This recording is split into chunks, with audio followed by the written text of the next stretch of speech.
Rob and Slim Show. Hey, what's up? This is Jimmy Starr. Jimmy Starr. What's going on, King Jimmy? Of Cool. How you doing? I'm very good. How are you? Good. All right, man.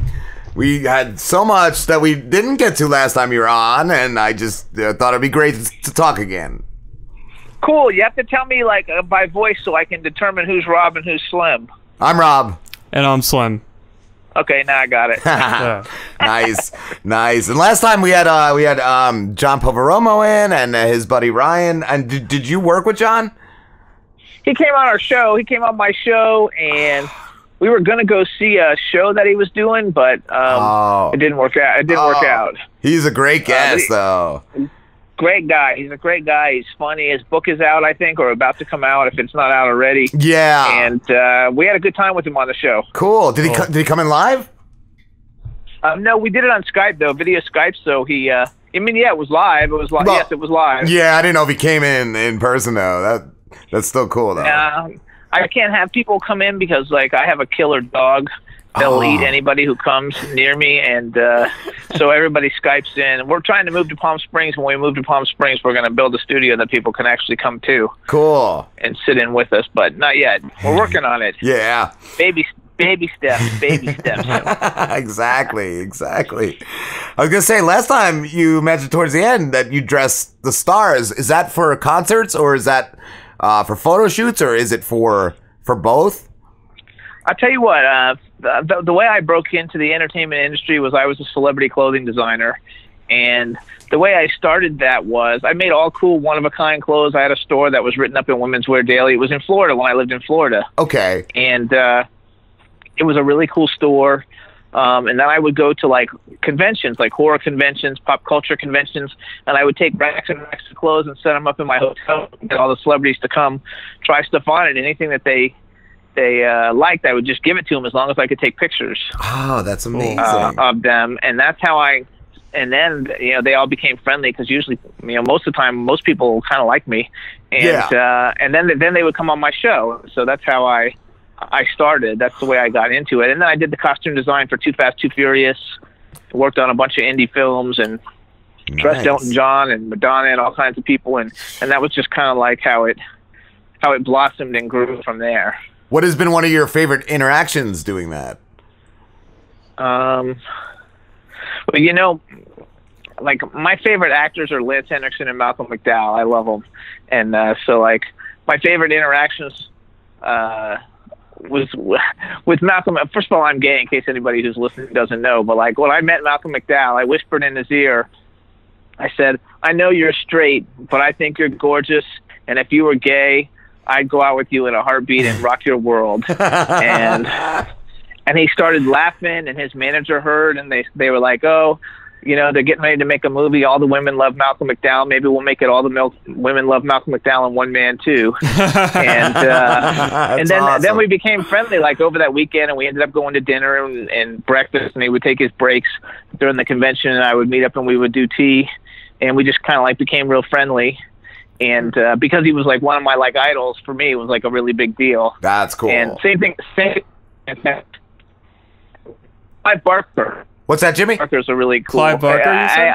I'm really into horror movies, and so Clive Barker. I thought so. I was in a line, and there was like maybe 2,000 people in line to meet Clive Barker, and I went by and I said, "Hey, I would love to dress. Give you some clothes. Check out my clothes; they're really cool."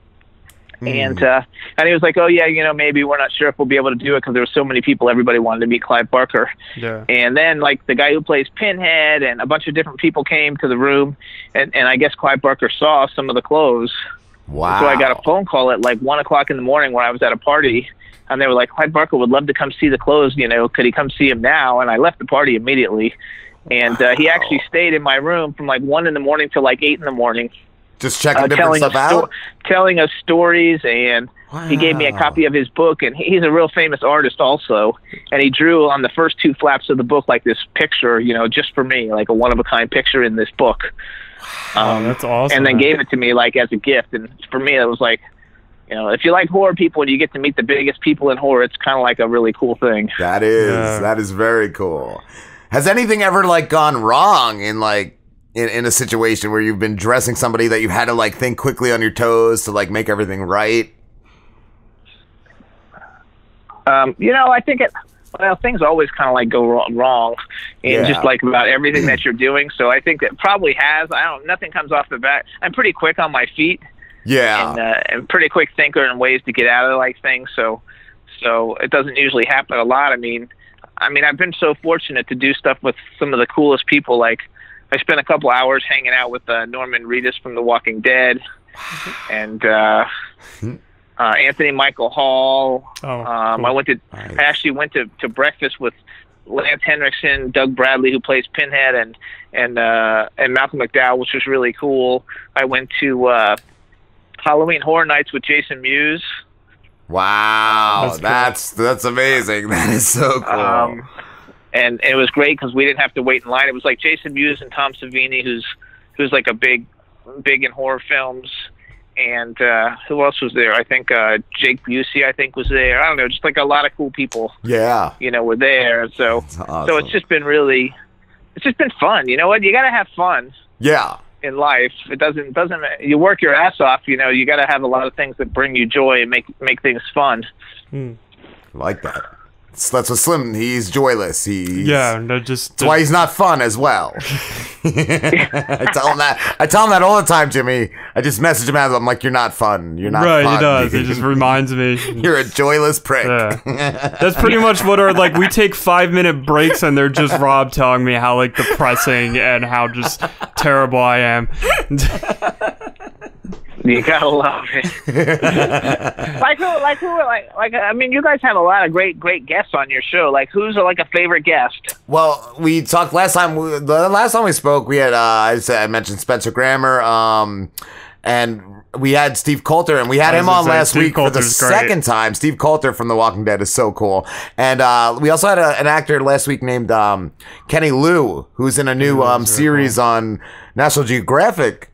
It's a war series called The Long Road Home, and it's about a group of soldiers, American soldiers that were held captive in Baghdad.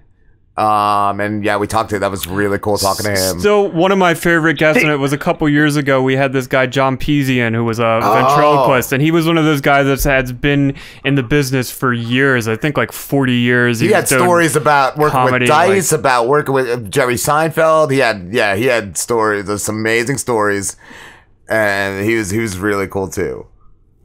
Actually, we had the guy who plays Putty. Who played Putty on Seinfeld on our show. I love him. He also voices, I think, Joe on The Family Guy, right?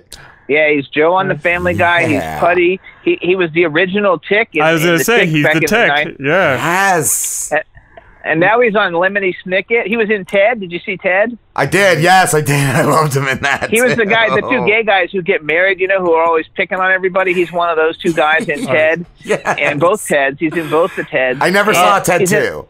I love in Ted 2 that he dresses as the Tick, him and the other guy. Oh, it's amazing. And he's just like punching people at Comic-Con. He's just like, nerd. It was hilarious. Yeah. He was also, now he's in Lemony Snicket. I don't know. He's in like a lot of stuff. He's a cool guy. Why can't I remember his name? Warburton, right? Is it Martin Warburton? Patrick Warburton. Patrick yes, Warburton. He's amazing. I loved him as Putty. On Seinfeld. Just oh my god, he was just the dumbest guy. It was great. I actually like one of my like thing, because I like to collect action figures. I know it's kind of like a weird thing. My husband thinks I'm like crazy because I've got hundreds and hundreds of action figures, but I actually collect action figures of the people who've been on my show. That's cool. And so like that's why. So I'm laying on a couch in my office, like looking like it, because I've got the Putty action figure, and I've got all his action figures. He's got like 5 of them from the different roles he's played. That's awesome. Did he get somebody himself to make them, or were they done? No, they're made. No, he's got like he's got a Tick action figure. So I have 2 different Tick action figures of his. He's got the Family Guy action figure that the Family Guy people made. He's got a Putty action figure that they made all the Seinfeld people from Vinyl Idols. So like, that's cool. And I'm pretty sure he's probably going to have a Funko Pop eventually too. Probably. That would be cool. That would be very cool. I love those Funko Pops.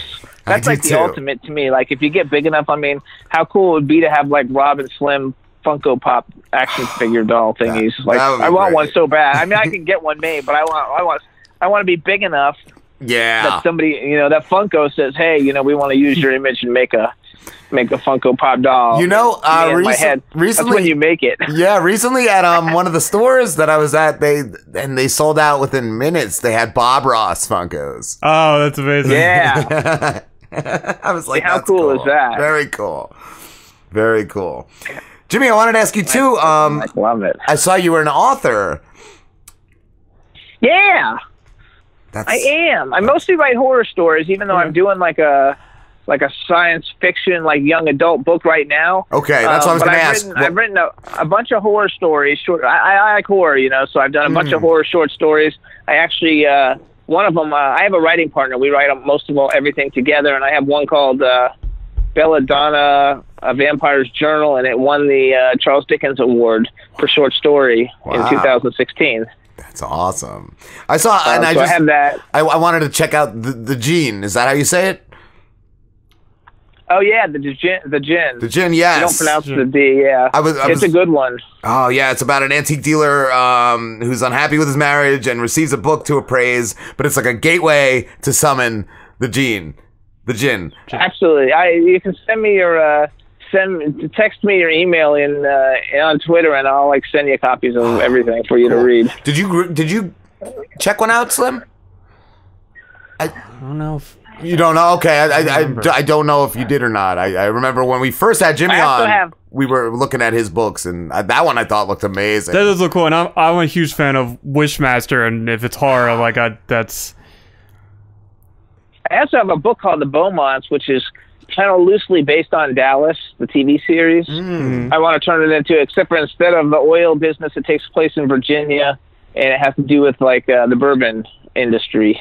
That's a great idea. I did pretty good. I mean, I wrote the first one, and I'm going to shop it around to try to make it into a TV series or a web series, but it has 55-star reviews, though, on Amazon, which is pretty good. Wow. Cool, for a self-published author, getting any reviews on Amazon is hard. Yeah. It is. That's really cool. I saw, too, you have a book, and I think it was made into a movie about Charlie Chaplin. Yeah, documentary. It's a documentary. Okay. I did a book on Charlie Chaplin.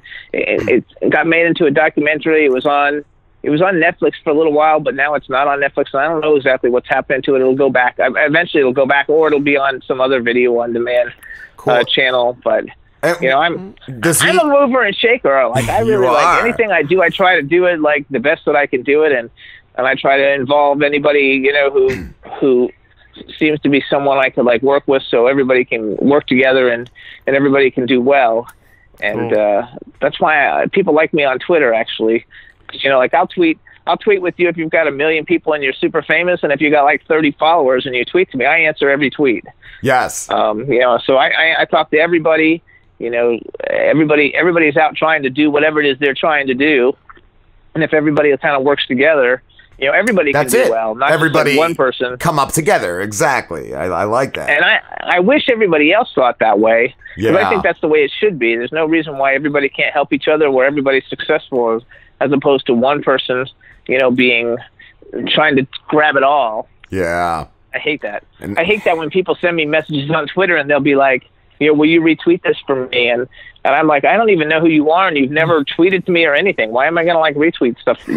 Right. Get to know me a little bit. That's tweet it. Me, retweet my stuff. I'll tweet your stuff. Let's become friends. I got a few followers like that come too. To me to whore me out. Yes. Yeah, they just see the high numbers and they're like, yeah, I need this guy to share his followers. I had one this past weekend that I found so weird. It was another podcast, and they tweeted their new show. I guess they do some sort of a story thing, and they said stories via. And then name 3 people, and the stories via us. And I'm like, well, I messaged them. I'm like, what story did I send you? And they never responded. And then I tweeted to them, and they didn't respond as well to a tweet. So I just blocked them. That's no, that's like a newspaper thing. I think there's a way. Twitter has this thing where you can have your own newspaper. I know that somebody set one up for my show, but I don't know how to do it, where it tweets the Jimmy Star Show, daily news or whatever. And then when it does that, it automatically picks the people that you tweet. Usually it picks people that you tweet with, and sticks it in there. But it doesn't mean you sent them a story. But yeah, but I think that's all weird. And I don't really like automated anything. I don't do any.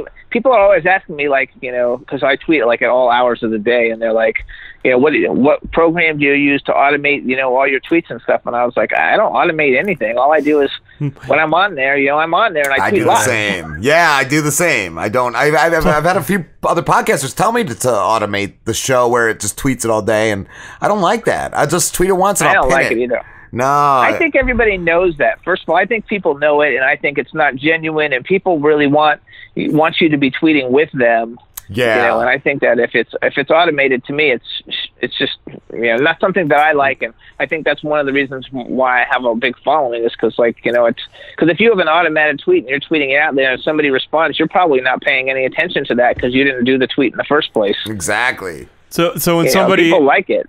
When somebody asks you how you automate your tweets, you should just say blood, sweat, and tears. Absolutely. There you go. And then play a song for them. I like that. I agree 100% because I think that, because Twitter is a great place to build your audience. I'm sure that through the tweets that you guys do on your show, lots of people are like, oh, I have to check this out, and that's how you get listeners in the first place. I've noticed a lot lately, too, people, like, responding and retweeting to stuff from, like, a month or more ago. I'm wow, like, they got to dig through, like, a lot to get to that stuff. Yeah. Like, it's cool. But you got to remember, too, though, people who don't have a lot of followers don't have as much going through their timeline. Okay, yes, that's true. That's true. Like, my timeline compared to someone, if someone's got, like, let's say 500 followers, they don't get anywhere near going through their timeline as someone who has a bigger following or someone who tweets as much. Okay.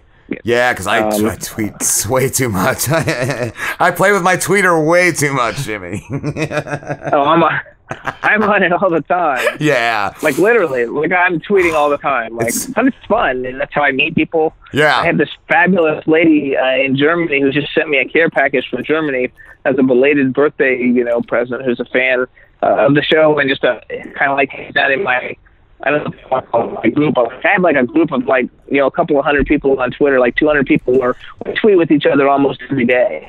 And everybody retweets everybody else's stuff. I love that. I love seeing people interact. I love seeing people interact from like one of my tweets or something. I think that's really cool. Really cool. And then build your Twitter profile. And for you guys, like, well, how do you, like, are you guys, do you guys have like a sponsor? Does somebody sponsor like your show? Yeah, we got Ryder Doll. She's a phone sex operator. She sponsors us, and we have a couple ads we have. Is that for real? You really have a phone sex operator? Yeah. She's awesome. She's done 3 interviews, and she does a weekly segment on our show where she reacts to something from the Urban Dictionary. So she does about a 10-minute clip. Oh my God, that is so awesome. Thank you. She's amazing. Yeah, she'll read the definition and a few sentences, and then she'll react. Comment on it. Yeah, it's really cool. That is hilarious. I mean, that's like thinking out of the box. Those are the kind of things you have to do. You have to think out of the box to bring things to people to listen to that are not what every other podcast is doing, and that's something that's unique to you guys. Yeah, I agree. And she's actually booked a decent amount of interviews from people just checking us out and hearing her on our show. That's cool. So that's cool. I don't know. That's really, really cool. I mean, you have to find all the different ways to like stand out. Yeah. And do something that's different. I kind of got the whole lockdown on the whole like gay married couple thing, since there's no other gay married couples, doing podcasts that are television and radio both. That's cool. So that's kind of like our niche. That's like my niche. I like that. And everybody's got to have different things that are fun. I mean, you guys get great guests, and one thing that I found the last time I was on the show is just that you had so many people on that it was very interactive and fun because everybody's just laughing and having a good time. That was so much fun. John and Ryan, I think they're coming back in either December. I think you said the Christmas show. Second or third week. It's not the Christmas show. I think it's the second week of December. Oh, okay. Yeah, but they will be back. Yeah, they're great. They're so much fun. And I think my buddy Mike was in last time too. Yeah. He was. There was a lot of people there when we were on here the last time. Your show is how many days a week do you do your show? Just one, but it's 4.5 hours live. Yeah, I know it's like long because like I look at your Twitter feed and it's like I'm going to be on the show at 6:30, and then there's one at 7 and one at 7:30, and it kind of like, so you guys keep it busy and going. Do you play like I guess you don't, nobody would see, but do you play like music or anything, or is it all talk? We do on our breaks. We take 5-minute breaks every half hour. I just play some music, and sometimes we'll play like a YouTube rapper or like somebody that will make like a song. We will play like one. Usually, in the beginning of the show, we'll play like a rapper we know or something, kind of thing. So yeah, not much. Keep it all like going. Not much. Okay. Our main show is like talk and bits and stuff like that. Yeah. Yeah, that's what we do too. I play music though usually because we call the guests a lot of the time. Since we have to call them on, since we got to hook the whole thing up on Skype anyway, we call them and so we usually play songs like during the calls and maybe one other one during the show. Yeah. What do you have planned for Thanksgiving, Jimmy? You know what? I haven't planned anything. You know what? I live in Pennsylvania, and I live in a townhouse, and I'm trying to sell the townhouse so I can move to California. And I don't know what we're doing for Thanksgiving. We usually set up our Christmas tree, and I don't know. I don't even get past like the next day. Like I'm making a list of all the things that have to get done tomorrow. So like Thanksgiving is still a week away. So yeah, it's not on the radar. Yeah, it's not on the radar yet, but yeah, I only think about the things that are left. One thing you might want to like Google. Oh, I guess that's not even on it. You know, last week we went. Do you know who the Village People are? Right? You guys are old enough to know the Village People. Yeah. I don't know. Who Slim doesn't know. I'm a baby. How old are you, Slim? 29. Oh yeah, you're kind of like a baby. Anyway, yeah. Okay. Well, we went to New York City a couple of days ago for Randy Jones from the Village People. He's the cowboy in the Village People. You know the songs. You've heard the song. It's fun to stay in the wild. Oh, okay, yeah. I love Macho Man. Macho Man is great. All right, yeah, now I know. I know who the Village People are. Macho Man's a and great Macho song. Man. They did play a lot of that in the 90s at the roller rinks and whatnot. Yes, that's perfect. That's roller perfect, yes. Right. So we went to a show. One of the bands that we had on our show was doing a show with Randy Jones, and he sang YMCA, and we were in this nightclub, and it was packed, and he had me and my business partner and this other singer friend of ours. We all went up on stage in front of everybody, and we sang the YMCA backup part for him while he was doing YMCA. Oh, that's awesome. That's so cool. It was hilarious. We had a blast. I mean, we sound terrible. I can't sing to save my life. I would get killed without a doubt because I can't sing. But just sitting and going up on stage in front of all the people, it was just a total blast. That is cool. And that's my whole thing about when we were talking before about you got to have fun. You know, like those are the kind of things you'll always remember.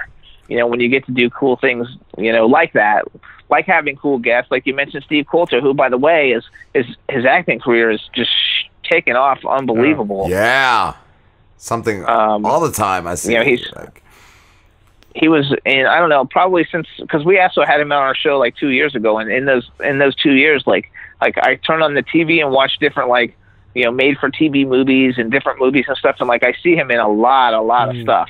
Yeah, I'm always so impressed.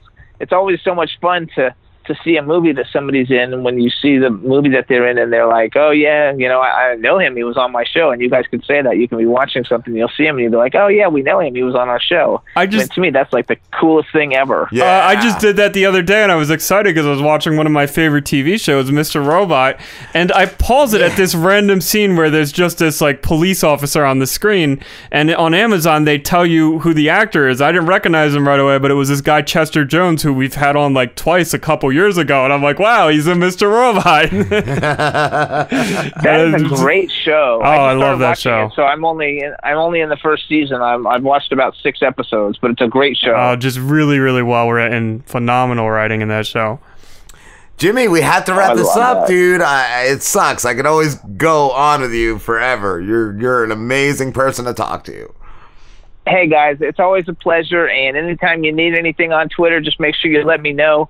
If you need anything retweeted or any kind of help with promotions, just let me know, and I'm all about helping out. Thank you, Jimmy. Awesome. Where can everybody find you?